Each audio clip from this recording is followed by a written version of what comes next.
Right on. Really cool story.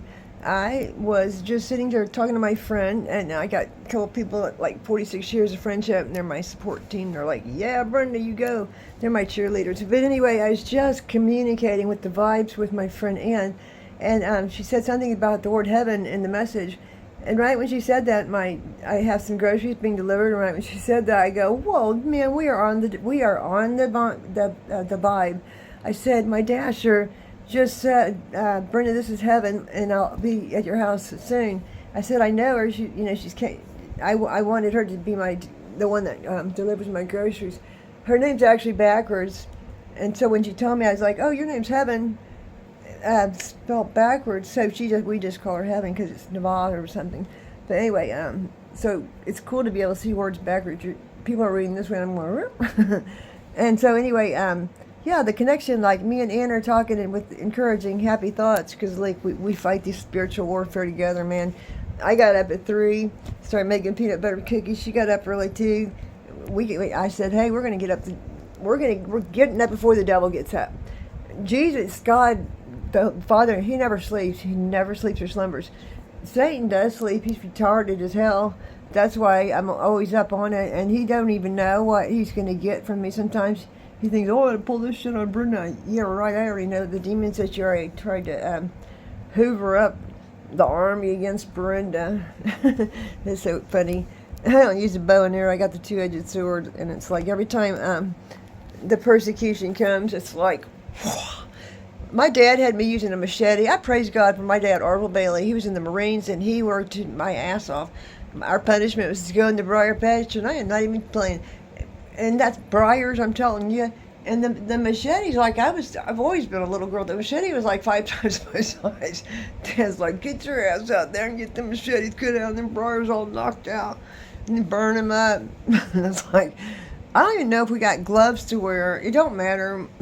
I didn't ever see holes in my hands from the event, but what a hell of a way to get a I don't know if it's punishment or just like, yeah, we were his kids.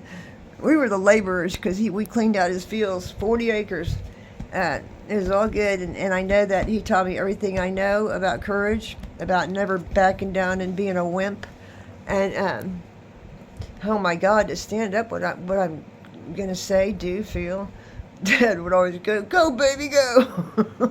Like hey, get on. I remember the first time I ever sang, me and Mary were singing, and I was really shy, and I sang the song, and I started singing, all my bags are packed, and I looked at Mary, and she looked at me, and all of a sudden I was so embarrassed, I started giggling. I couldn't quit laughing.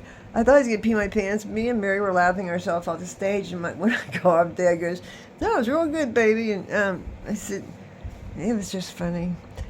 And then I wasn't ever shy again, because then Dad told me why I was supposed to sing, and I was like, well, why didn't you tell me that? Boy, I almost peed on the stage. Anyway, my doorbell's getting ready to ring. It's going to go ding, ding, ding. And so I love people coming that I get to know. Like, I don't know their lives. I know their struggles, though. And so it's really cool to be able to have purpose. My purpose is to never be greedy, so that I'm going to become needy. Oh my God, there's so many people greedy as hell, man. My mother never let nobody starve. I grew up with a mother that had birth to 12 children, and if there was someone hungry, and she picked up hitchhikers too when you weren't supposed to, because perfect love casts out all fears, and Mom wasn't afraid of nothing. She just wasn't. So I seen a curtain. I was in there with the fireplace, and then I was blessed. I got to see a female cardinal, because I did that this morning. I said, God, please send a female cardinal. That's Mom and Dad. The dad's darker, the red color, for me and Donnie, because Donnie's dad was lifted on September 14th, and so is Dave Pickett's dad. And that's my son's birthday, Isaac's birthday, September 14th. Right after Isaac turned an age, higher. I'm not going to say older. That's when Dave and Donnie's dad, 3 hours apart, were lifted. 2 hours after Isaac turned another age.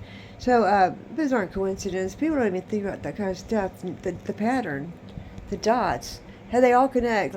I've still got 3 people in my life: Meg, Ann, and me.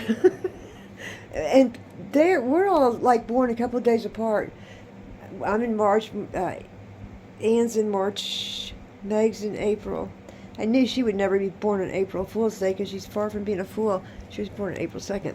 So anyway, it's just really cool. And then our personalities are all the same. We're like really bubbly, like woo, like and Meg, when they talk, they sound like they got a singing voice. I love them because they've always loved me unconditionally. They didn't go, I'm going to see if I can figure this girl out. Like, what's the deal with her? They were like, man, there's something real different about you. And they hugged me. And I was like, right on. I said, you want to get on with the train with me? But little did I know they already were. They had joy that most people never will have in a lifetime, because people are always complaining about what they don't have instead of thanking God for what they do. And that all of it belongs to God anyway. Everybody goes, it's mine, mine, mine. That's a selfish word. It's God's, and He let you use it for a while. He giveth and He taketh away. And God's got to be first. And people got to love each other and be kind. Start hating on each other and all that bullshit and going to bed angry. I mean, people go to bed angry at me, and then they're stalking me, looking to see what's Brenda doing or what's her video. Is it about me? The shoe fits, wear it. I don't even know who it's going out to. It mainly helps me. It's my lessons, my experience, my words of wisdom that got me where I'm at now. For being almost 69, I'm doing really good. I just told a lie. I cannot tell a lie. I will be, Lord willing, 65. Because I thought if I said 69, you're going, man, you don't look 69. I was going to say 72, but I thought, Lord, don't you be telling that kind of a whopper. And I was like, okay. So, yeah, 64 years young. And all y'all youngins out there, too, you just got to think young. You got to think on good things. You can't keep looking back. And anyway, I know my doorbell's getting a ring, so peace.